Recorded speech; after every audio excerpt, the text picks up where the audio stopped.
Sziasztok! Megnézzük az ikerlángokat, hogy hol tartanak, mit lehet róluk tudni. Az én értelmezésem szerint, az én tudásom alapján ikerláng az csak férfi és nő lehet, csak ők tudnak ikerláng kapcsolódásban, csak ilyen két különböző nemű tud ikerláng kapcsolódásban részt venni, mégpedig ennek más dimenziókban rejlik az oka, nem ebben az életben, nem ebben a világban, hanem a szellemi síkon, és ők azért találkoznak, hogy egymást ösztönözve fejleszék, illetve legtöbb esetben a fejlettebb, szellemileg, lelkileg fejlettebb ikerláng fél keresi meg az ikerláng társát azért, hogy segítse őt a szellemi fejlődés útján, és itt teljesen másodlagos, illetve a szellemileg fejlettebb fél számára teljesen másodlagos az esti megvalósulás, amikor ezt elhatározzák is, a mindennapokban persze nem, de amikor ezt így leszületés előtt, a lélek leszületése előtt elhatározza, akkor ez így van, akkor nem az a domináns, hogy most mi együtt éljünk egy csodás életet, hanem a másiknak a lelki segítése, és ez a feltétel nélküli szeretet, amikor semmit nem kérek cserébe, még az sem, hogy velem élje meg a boldogságot, hanem csak azt szeretném, hogy ő is fejlődjön lelkileg, és hát ez messzebbre nyúlik, erről talán majd egyszer készítek egy sorozatot, mert ez így nagyon fontos lenne tudnunk. Ez nem kivéthető állapot, ez egy ilyen muszáj ebben az állapotban lenni, aki egyszer ebbe belekeveredik, annak már nincs visszaút, az nem tud, csak előre tud haladni, és ha ellenkezik ezzel az előre haladással, akkor nagyon megnehezíti a saját életét. De akkor megnézzük, hogy ők, akiknek most az energiája idejön, ők hol tartanak, melyik szakaszban sikerült-e már találkozniuk, tehát mit tudhatunk meg erről az ikerláng kapcsolódásról.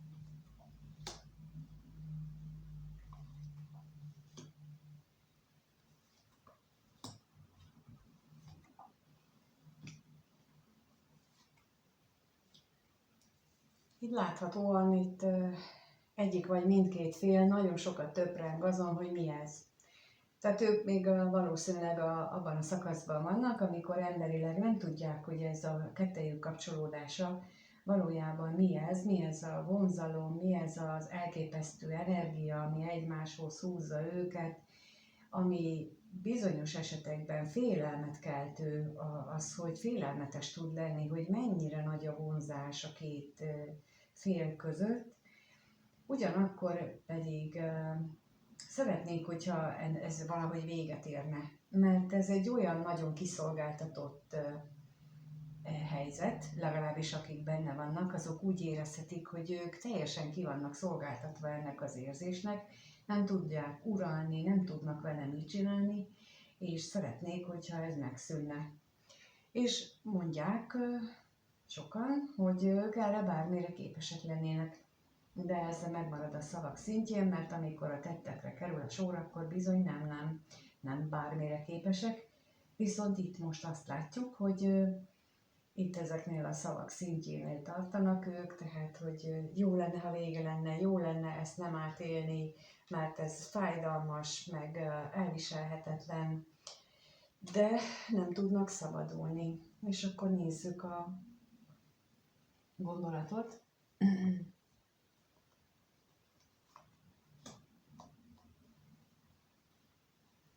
Mit tudhatunk meg erről a gondolatról?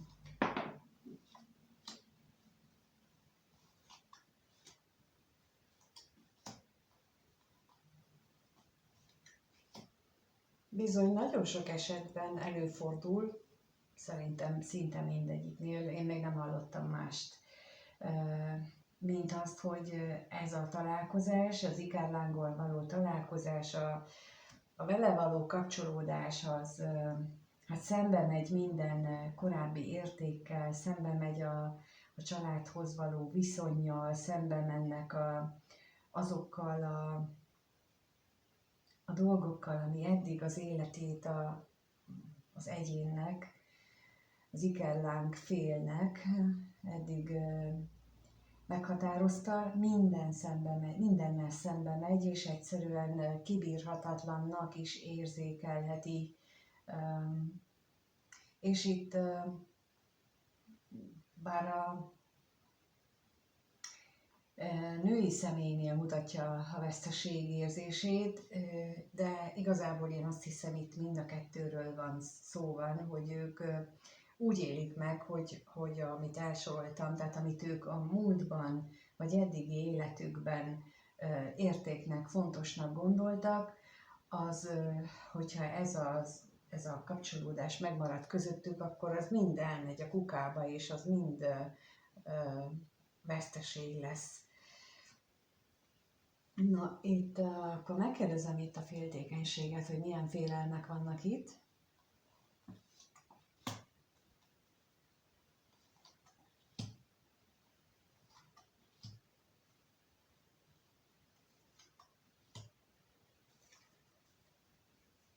Egyes esetekben egyik vagy mindkét félnek lehet meglévő törvényes kapcsolata, párkapcsolata, és gondolkodnak, hogy mi legyen. És én itt most azt szeretném ehhez hozzátenni, hogy nem minden esetben az a cél, hogy ők elváljanak. Nem az a cél, hanem, mint ahogy mondtam, a lelki fejlődés elindulása. És minden egyes esetben külön meg kell vizsgálni, hogy ők miért vannak abban a kapcsolatban, mi az, amit ott nekik meg kell tapasztalni, mi az, amit nekik ott, milyen adósságot kell úgymond megfizetni a másik félnek, vagy ő nekik a másik fél mit fizessen meg. Ez bizony nem mindig pozitív dolog, hanem például egy olyan kapcsolatban vannak, ahol a meglévő párkapcsolatban a társ az hát enyhén szóval kellemetlenül viselkedik, akkor bizony ott azt kell megtapasztalnia, valószínűleg előző inkarnációban ő viselkedett hasonlóan, és itt a kiegyenlítődés folyamata van, és ameddig azok meg nem történnek, addig itt az ikerlángoknál szóba sem jöhet az, hogy ők összekerüljenek. Ugyanakkor nem is kizárt az, hogy ők összejöjjenek, de ahhoz egy megfelelő fejlődési szintre van szükség. Ha nem érik el azt a szintet, akkor ők nem fognak tudni együtt élni, nem lesz jó, mert nagyon jellemző az ikerlángoknál, hogy ők nem egy nézőpontban vannak, nem egykorúak, nem hasonló anyagi szinten vannak, sőt a társadalmi hátterük is különböző lehet, és még egyet mondanék, hogy úgy nem jön létre ikerláng kapcsolódás, hogy csak interneten beszélgetünk, és nem találkoztunk, tehát az úgy nem. Tehát, hogyha nincsen meg a másik kapcsolódása, akkor az nem ikerláng kapcsolódás, az leginkább valamilyen szándékos becsapás kapcsolódása. Tehát, hogyha valaki csak interneten akar kommunikálni és nem akar találkozni, akkor ott nem feltételezek én jó szándékot annak a félnek a részéről, úgyhogy ezt kérem, ne keverjétek össze, mert az ikerláng kapcsolódás az bizony mindenképpen megköveteli, hogy megszülessen egy fizikai találkozás, legalább egymáshoz érjenek, mert hogy onnantól kezdve nem csak, hogy a lélek ismeri fel egymást, de onnantól kezdve indulnak be azok a kémiai folyamatok, amelyek aztán majd itt a kevésbé fejlett felet azt így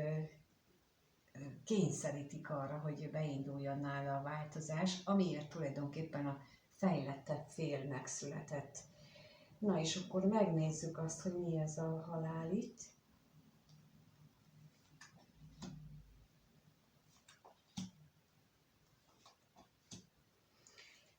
Igen, tehát, hogy itt arról azt mondtam az elején, hogy itt szeretnék a felek, hogyha ez így befejeződne, mert ez így nem lehet elviselni. Itt olyan energiák vannak közöttük, amelyek hát nem tudják uralni, és ettől megijed az ember, fia, lánya, hogy nem tudom uralni az életemet, és ez kétségbejtő, félelmen, nagyon félelmetes tud lenni, viszont a lényeg ott van, hogy ezt tényleg nem lehet uralni, és csak a szellemi fejlődés által lehet majd kezelni, és akkor viszont lehet. Tehát ahogyan mondtam, hogy csak az az egyetlen kivezető út, és az akkor is lehet, hogyha ezt így elfogadjuk, és ezt így egy idő után két szintre kell vinni ezeket a dolgokat, hogy van a fizikai megélésem szintje is, az, hogy szellemileg hol tartok a fejlődésben, mi az, amiket le kell gyűrnöm, le kell magamban tisztítani, ez a kettőnek párhuzamosan kell történnie, akkor lesz előbbre jutás, addig pedig csak a szenvedés, mert hogy ez is része az ikerlángútnak, hogy egy ideig, ameddig ez a hatalmas kémia ki nem alakul közöttük, addig támogatva van az égiek által, és utána pedig, hát úgy mondom, hogy tiltva. És akkor mindenféle nehézség van, mindenféle problémák jönnek, és ezt csak és kizárólag akkor tudja legyőzni mindkét fél, hogyha elkezdi magát fejleszteni. De legalábbis az egyik, hogy akkor elkezdi húzni a másikat. Na és akkor megnézzük, hogy mit gondolnak emberi mi voltukban egymásról ezek a felek. Most az energiákat láttuk, ami a háttérben van, amit nem lehet látni, nem érzékelhető, de most akkor megnézzük, hogy mit gondolnak egymásról, kettőt kérnék szépen. Először a férfi ikerlány mit gondol a nőről, és a nő a férfiről.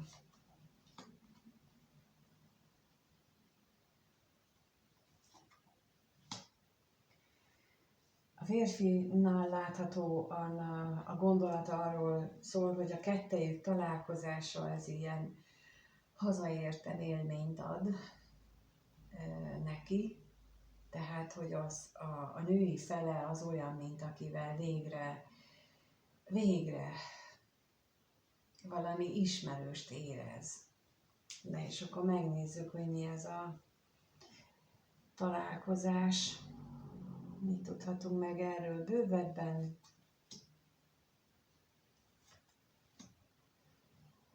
És a házra kérlek szépen.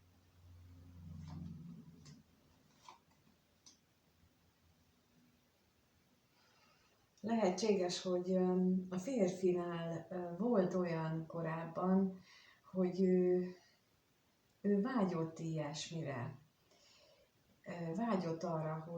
hogy ő valaki olyannal találkozzon, aki, és akkor elsorolta, hogy kivel akarna találkozni.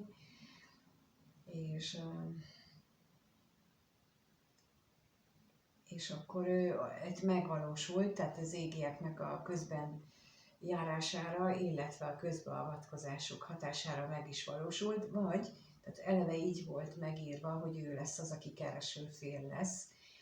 és ennek hangot is adott, meg tulajdonképpen azzal, hogy ők találkoztak, és olyan hazataláltam érzést megélte, ezzel olyan, minthogyha ő az életéből a fájdalmat, a szomorúságot, azt úgy ki is tudta volna rakni. Na és akkor itt most azért elmondom, tehát egy férfi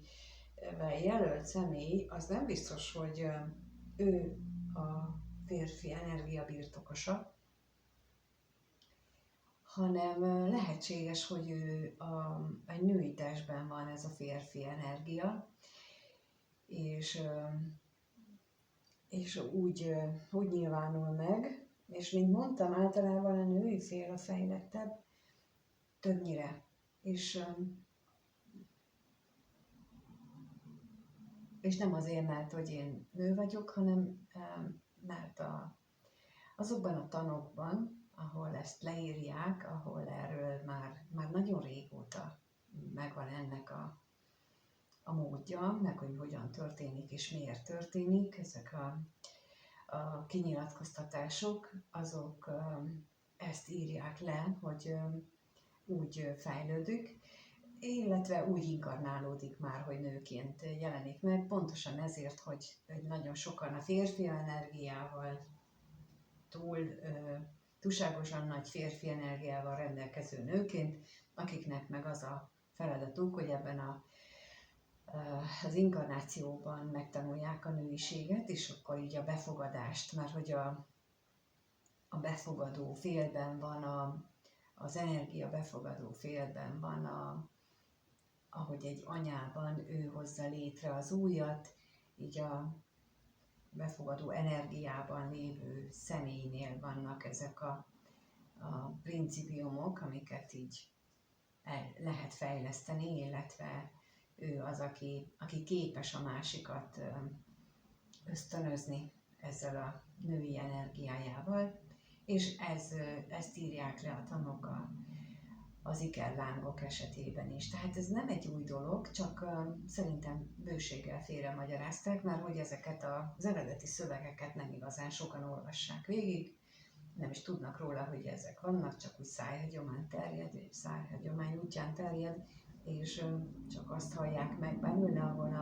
amilyen szinten állnak, vagy amit szeretnének, és így ez erről szól, hogy itt azért keresés, mint az elején mondtam, hogy így azért születik le valaki, hogy megkeresse a másik felét, és itt pont ezt mutatja, hogy ő elgondolta magában azt, hogy ő kit keres, és mit szeretne, és azt hogyan akarja megélni, és akkor hopp, egyszer csak teljesült a kívánsága. Miközben a női féllel, női személyjelölőben jelölt személynél, hát ott vannak a félelmek, ott vannak azok a félelmek, hogy mi van, hogyha, szóval mit kell itt hátrahagyni, a hátrahagyás félelme. De akkor megnézzük, hogy a katonatisztit mit jelent.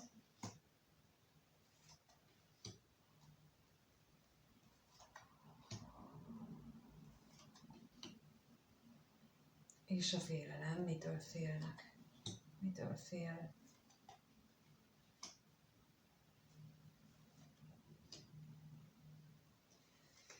Hát a női személy, a női ikerláng pár a lelki megélésektől fél. Na és akkor itt, amit mondtam, hogy itt az előrejutás, a szellemi-lelki fejlődés által lehetséges, ennek az egész problémának, idézőjeles problémának a megoldása. És így úgy látom, hogy aki a női személyt képviseli, őnála pontosan ez a lelki megélés az,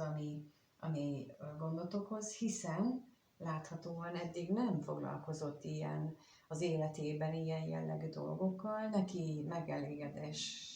megelégedett eddig azzal, hogy hogyan élte meg a fizikai valóságban az életét, és akkor hát így különösebben nem akart így befelé fordulni, és ez, hogy most így érzi a nyomást erre, mert érzi, az bizony félelemmel tölti el, és ehhez bizony azt is úgy érzi, hogy hátra kellene hagyni, hogy ez megszűnjön, mármint ez a nyomás, hátra kellene hagyni a másik felet, mindenkit, mindent. Itt ez az elmenekülő személyét mutatja, és biztos hallottátok már azt, hogy ez egy normál dinamika, hogy az egyik fél elkezd elszutni a kapcsolatból, a másik meg elkezdi üldözni, és pont ez a lényeg, hogy nem ez a megoldás, ehhez kell külső, hát ha megvan benned a saját magadban az erő, hogy ennek ellenállj, akkor te is meg tudod csinálni, de ha nincs, akkor ehhez kell külső segítség, hogy elkezdeni ezen dolgozni. És lehet azt választani, hogy nem dolgozom rajta. Látom sok ilyen kapcsolódásban lévő személyen, hogy úgy gondolja, hogy jó az úgy, majd megoldódik. Az a rossz hírem van, hogy nem fog, csak húzzák az időt, mindenki húzza az időt, mert itt, és egyre nehezebb lesz, mert itt, ha ez megtörténik egy ilyen ikellán kapcsolódás, annak muszáj előbbre jutnia, vagy lehúzza magához a másik fél, és akkor hát nem jó változások indulnak be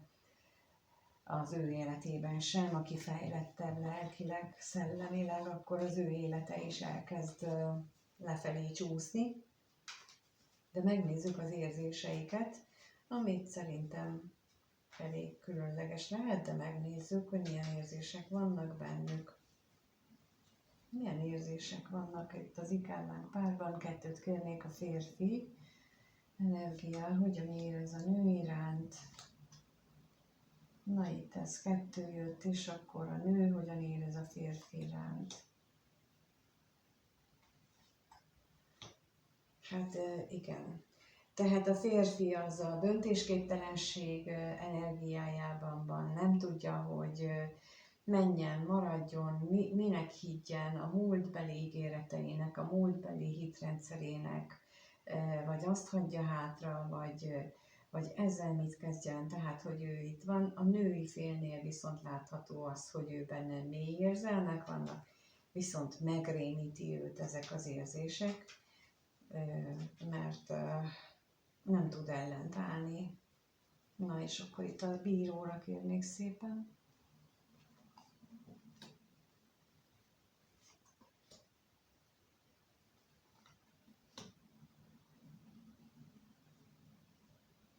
És a katonatisztre is kérek.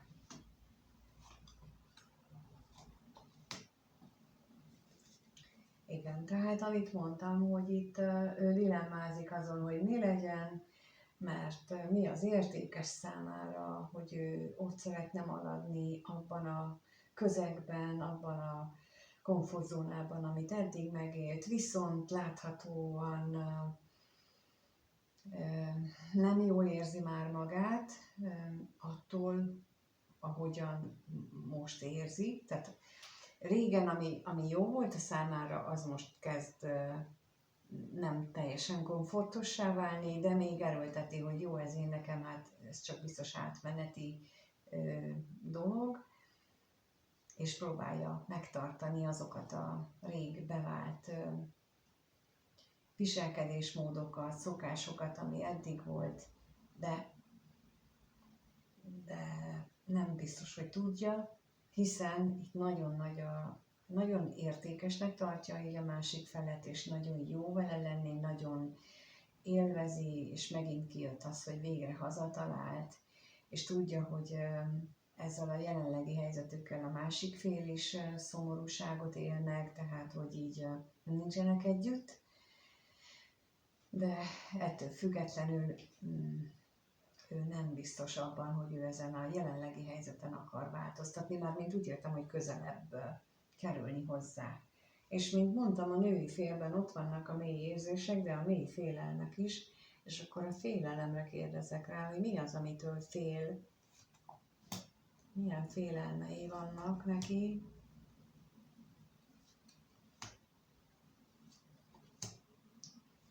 És a szívre is kérnék szépen.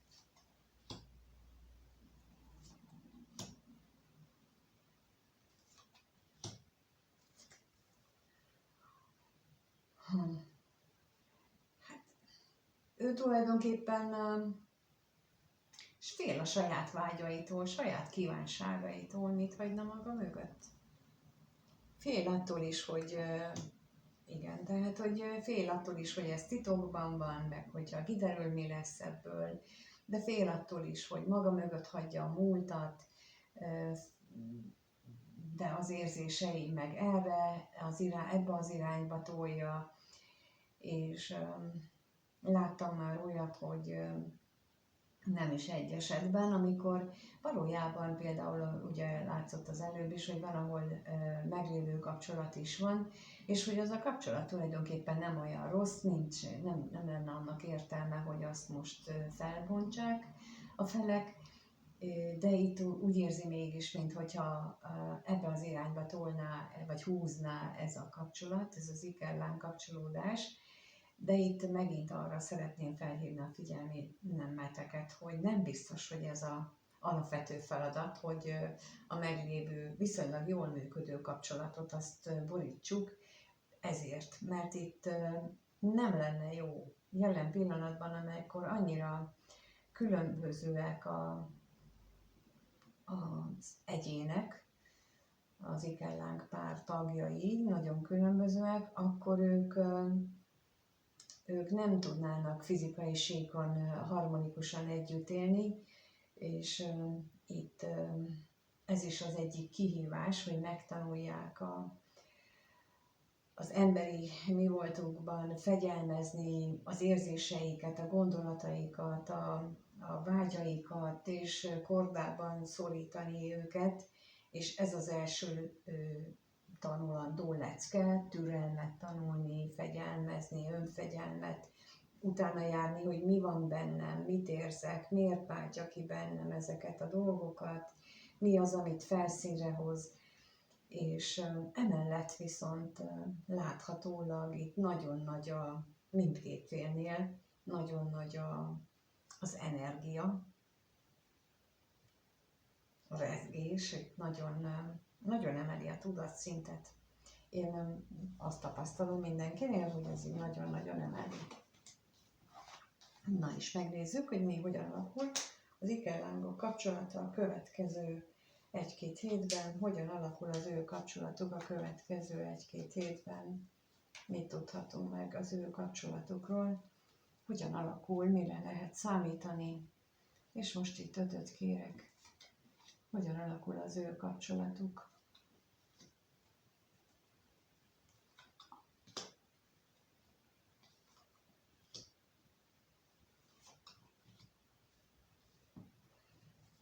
Bizonyos fajta megújulásra lehet számítani, amire egyikőjük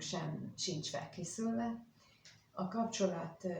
előbbre jut, értékesebbé válik, viszont ez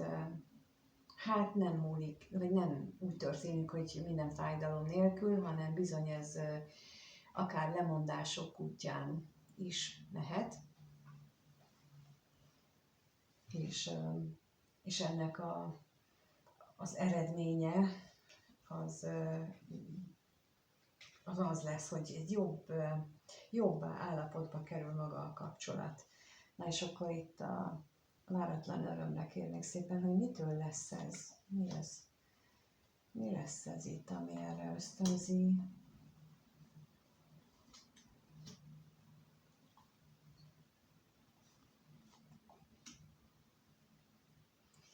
Azt gondolom, hogy az biztosan elősegíti a kapcsolat fejlődését, hogyha egyik vagy mindkét fél megtanulja azt, hogy képes arra, hogy ne fűzzön hozzá kifejezetten nagy reményeket, hogy jaj, én ezt szeretném, hogy ez történjen, vagy azt akarom, hogy az történjen, vagy hogy együtt legyünk, vagy mikor leszünk már együtt. Tehát, hogyha így az ember fia, lánya elfogadja azt, hogy nem rajtam múlik, hogy hogyan alakul ez a kapcsolat, nem ezzel van az elsődleges dolgom, akkor ez nagyot tud lendíteni rajta, tehát ez egyfajta elengedést kíván, egyfajta lemondást az irányító szerepről, igen. Tehát itt ilyenkor az történik tulajdonképpen, hogy megengedem az univerzumnak, megengedem az életnek, az égieknek, hogy irányítsák a lépteimet és az övét is úgy, ahogyan annak lenni kell, és csak kielvezem azt, hogy milyen pluszt hozott ez az életembe, magammal kapcsolatosan, tehát hogyha én innentől kezdve elkezdtem ragyogni, elkezdtem fényleni, és ilyen sugárzó tekinteteket magamra tudtam vonni, vagy így azt látják rajtam, hogy én jól vagyok, akkor ennek kell örülni, mert ez sem tart a végtelenségig, viszont ez amíg tart, addig viszont nagyon jó érzés, és addig kell ezt kielvezni, és itt én ezt javaslom, mert hogy ettől, ha ez megtörténik, akkor, mint ahogy mutatták a lapok, egy nagyon magas előrelépés történik. És itt a szomorúságra kérnék még, hogy mi okozhat itt szomorúságot, hát a távolság,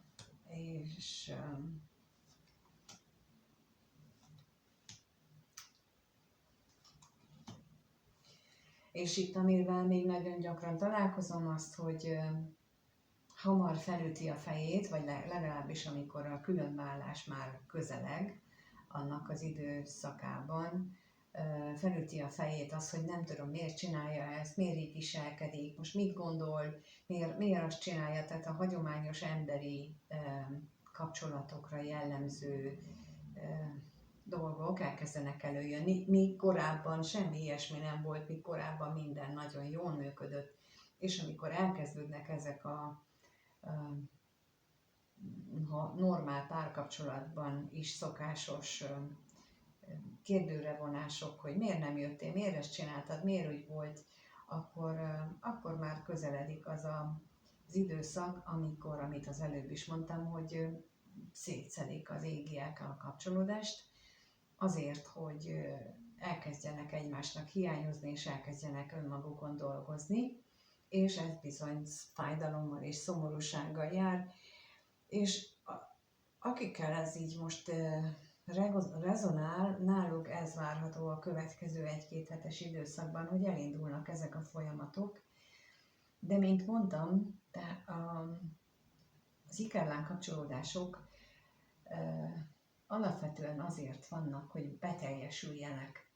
és csak rajtunk múlik az, hogy sikerül-e. Rajtunk múlik az, hogy büszkeségünkön, a sérelmeinken meddig ülünk, vagy mikor mondjuk azt, hogy jó, akkor én elkezdek ezzel komolyan dolgozni, mert már x ideje itt várom, hogy majd történik valami, és történik a csoda, és nem történik. Nem fog, megmondom. Nem. Mert, mint mondtam, ez kifejezetten és kizárólag azért jön, hogy egyik a másikat húzza előre, és anélkül nem teljesedik be, anélkül nem lesz. Amikor megengedik, hogy találkozzanak, ahhoz mindig azért van, hogy kiderüljön, hogy történt-e fejlődés a kettejük viszonyában, történt-e a kapcsolódásban bármiféle fejlődés, és akkor az eredménytől függően alakulnak tovább. De ha nem tudjuk legyőzni ezt a emberi akarásunkat, hogy én ezt akarom, hogy így legyen, meg úgy legyen, akkor itt nem tud előbbre haladni. Viszont megvan az esélye, hogyha nagyon jó esélye, mert hogy égiek támogatják ezt a megújulást, itt van a megújulás energiája, hogy mindkét fél képes lesz arra, hogy ezt a hihetetlen dolgot megcselekedje, akkor nagyon jó irányba változhatnak a dolgok. Úgyhogy örülök, hogyha itt vagytok és meghallgatjátok, és köszönöm, hogyha megírjátok azt, hogy ti hogy élitek meg ezt a kapcsolatot, és köszönöm, hogyha úgy gondoljátok, hogy belevágtok, és akkor megkerestek, mert testközelből látom, és tudom, hogy hol tartanak a kapcsolatok, hol hogyan, és mit kell csinálni ahhoz, hogy haladjunk előre, és hogy ne fájjon annyira azokat a hiány időszakában, ne fájjon annyira a másiknak a hiánya, annak is lehet időlegesen megoldani, hogy ne fájjon, és utána pedig a szellem fejlődésével ez már magától megoldódik, de az komoly munka. hónapokon keresztül tartó komoly munka, úgyhogy ebben az általam kifejlesztett technikákkal, illetve összerakott technikákkal tudok nektek segíteni, de meg tudjuk nézni a ti kapcsolódásotokat, hogy ebbe a körbe tartozik-e az ikerláng körbe, vagy sem, vagy esetleg a lelkitársi kapcsolódás kategória. Úgyhogy köszönöm, hogyha ezt megírjátok, és ha kerestek, és köszönöm a lájkokat, feliratkozásokat, és kérek mindenkit, hogy támogassa a csatornát, úgyhogy legalább a kommentekkel, a lájkokkal, ez nagyon sokat jelent, hogy a csatornámnak, és annak, hogy én most akkor itt mindig igyekszem újabb és újabb információkat, tudást hozni, amit megosztok veletek, amit én is folyamatosan szerzek és tanulok és fejlődök. Úgyhogy ezt próbálom átadni. Ehhez viszont fontos, hogy a csatorna is fejlődjön, és hogy így a támogatás ilyen mértékű támogatással, tehát nem különösebben anyagi támogatás, de ez a fajtát azt megteheti bárki, és ha ezt megteszed, akkor nagyon hálás vagyok érte, köszönöm. És amíg találkozunk, vagy beszélünk, ha te is érintett vagy benne, javaslom, hogy minél előbb